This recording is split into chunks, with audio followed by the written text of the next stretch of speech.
बिस्मिल्लाहिर्रहमानिर्रहीम। अस्सलाम वालेकुम क्लास 7 कैसे हैं आप? मैंने आपकी 2.9 आप लोग की हाफ़ जो है वो ऑलरेडी हो गई थी। अब नेक्स्ट हाफ़ हम करेंगे। इसमें है लीनियर इक्वेशन। सबसे पहले हम लीनियर इक्वेशन जो है उसको थोड़ा सा स्टडी कर लेते हैं कि लीनियर इक्वेशन होती क्या है।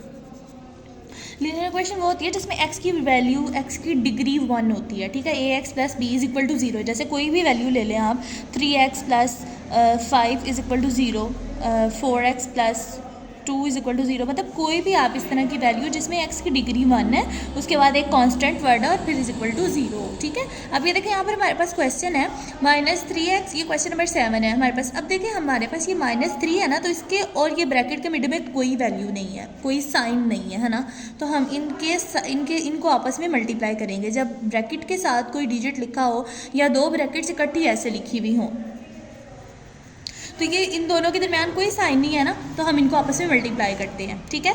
तो ये देखें हमने 3 को पहले x के साथ मल्टीप्लाई किया तो -3 है, तो -3x आया, तो माइनस प्लस माइनस तो -24, ठीक है। उसके बाद हमारा यहाँ पर इज़ इक्वल टू थोड़ा नज़र नहीं आ रहा, 2 को भी इस तरह से हम पहले इसके साथ मल्टीप्लाई करेंगे, फिर इसके साथ मल्टीप्लाई करेंगे, उसके बाद इसको ऐसे एज इट इज़ लिखा रहने देंगे। स्टेप 2 में हमारा ये एज इट इज़ रहेगा, उसके बाद इसको हम इकट्ठा करके x वाली वैल्यू को और x वाली वैल्यू को इकट्ठा कर लेंगे, उसके बाद ये 6 लिख देंगे, यहाँ पर कांस्टेंट साइड पे लिख देंगे।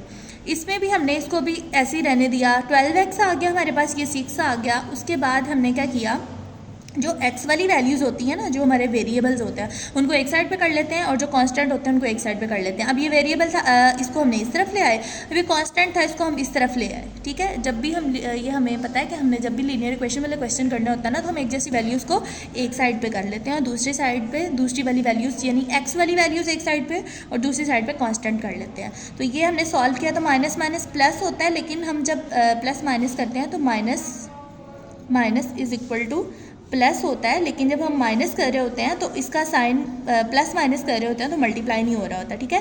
तो हमने यहाँ माइनस ही लगाना है, साइन वो लगाना है जो बड़ी वैल्यू के साथ हो, और 15 करना प्लस है क्योंकि ये आ रहा है प्लस, तो लेकिन साइन बड़ी वैल्यू वाला लगेगा। और उसके बाद इनको आपस में प्लस किया तो 30 आ गया। फिर हमने इसको एज इट इज़ सिर्फ x के साथ जो भी कांस्टेंट लिखा होगा ना, x के साथ जो भी हमारा कांस्टेंट होगा उसको उठा के हम दूसरी तरफ ले जाएंगे, वेरिएबल इधर रहने देंगे, बाकी हम इधर यहाँ पर ये मल्टीप्लाई हो रहा था क्योंकि दोनों साथ इकट्ठे लिखे हैं विदाउट एनी साइन, तो ये मल्टीप्लाई हो रहे हैं, तो दूसरी तरफ जाके उसका साइन चेंज हो गया यानी वो डिवाइड हो गए, और ये माइनस एज इट इज़ लिखा रहेगा।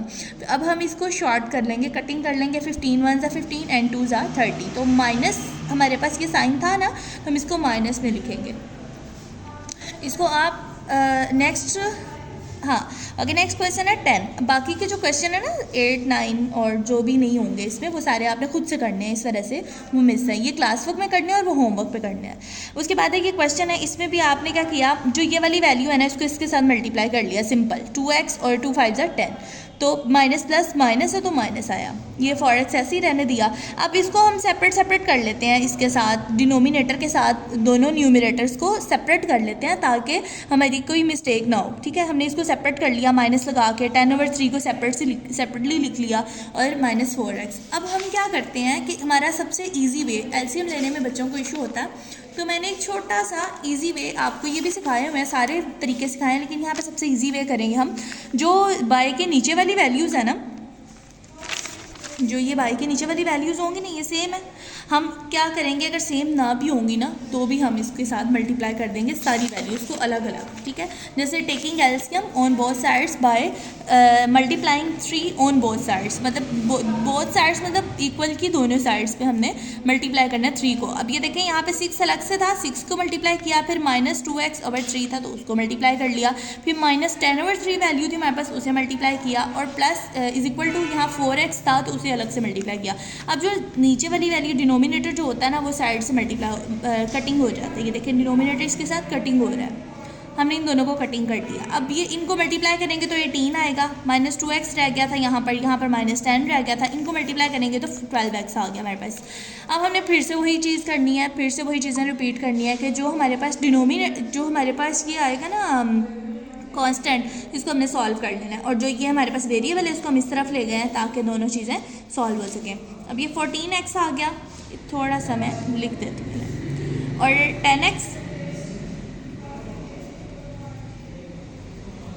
14x था वो गलती से लिखा गया, 14x इज इक्वल टू ये 8 इधर ले आएंगे हम, ये वाला इधर, मतलब थोड़ा सीधा कर लेते हैं क्योंकि x हमेशा इस साइड पे होता है और जो हम फाइंड करते हैं इस तरफ होता है, तो हमने इसको सीधा कर लिया। तो ये x इज इक्वल टू ये 14 यहाँ पे मल्टीप्लाई हो रहा था तो यहाँ पे डिवाइड होगा 8/14। हमने देखना है कि सेम टेबल पे कहाँ लाई कर रहा है, तो दोनों मैंने बताया हुआ है कि जहाँ पर 0, 2, 4, 6, 8 ये वर्ड्स हों वो 2 के टेबल में हमेशा लाई करते हैं, 2 के टेबल में हमेशा वो आ रहे होते हैं। तो ये 2 के टेबल में आ रहे हैं, 2 4s are 8 और 2 7s are 14। तो हमारा आंसर आ गया 4/7, तो ये हमारा आंसर है। ठीक है, उसके बाद नेक्स्ट क्वेश्चन है 12, वो भी सेम है, बस आपको एक दफ़ा करके दिखाने के लिए कि एलसीएम आपका फिक्स हो जाए कि आपने एलसीएम को ऐसे ही लेना है। ये देखिए यहाँ पे भी 4 है, यहाँ पे भी 4 है, हम क्या करेंगे डायरेक्ट इसको मल्टीप्लाई कर देंगे दोनों साइड्स पे, taking LCM on both sides by multiplying 4। ठीक है, इसको ये जो है ना आपस में मल्टीप्लाई हो रहे होते हैं, तो इनको मल्टीप्लाई करके बाय 4 और मल्टीप्लाई ये एलसीएम वाला 4। ठीक है, प्लस 3 मल्टीप्लाई एलसीएम वाला 4 is equal to x multiply LCM वाला 4 माइनस 1/4 और मल्टीप्लाई एलसीएम वाला 4। ओके, अब ये जो बाय के नीचे और ये सेम है ना, इनको कटिंग हो जाएंगे, बाकी हम मल्टीप्लाई कर लेंगे। अब यहाँ पे बचा 5x, वो हमने यहाँ पे लिख लिया, और फिर यहाँ बचा हमारे पास 3 4s are 12, वो लिख लिया हमने, इज इक्वल टू 4x, तो वो हमने यहाँ पे लिखा, और ये -1 ही रह गया था तो हमने ये -1 लिख लिया। ओके, अब हम क्या करेंगे, इसको इधर ले आएंगे और इसको इधर ले जाएंगे ताकि हमारा वेरिएबल जो है वो वैल्यूएबल आ जाए, मतलब उसकी वैल्यू आ जाए। तो वेरिएबल की वैल्यू लाने के लिए हमने इसको 5 में से 4 माइनस किया तो x आ गया ओनली, और इसको आपस में वही फिर से multiply minus is equal two plus, हम करेंगे इसको प्लस लेकिन साइन बड़ी वैल्यू वाला लगाते हैं, मैंने बड़ी दफ़ा बताया हुआ। ठीक है, तो ये हमने -13 इसका आंसर आ गया। ओके जी, थैंक यू, अल्लाह हाफिज़। अब आपने क्या करना है, इसकी प्रैक्टिस करनी है।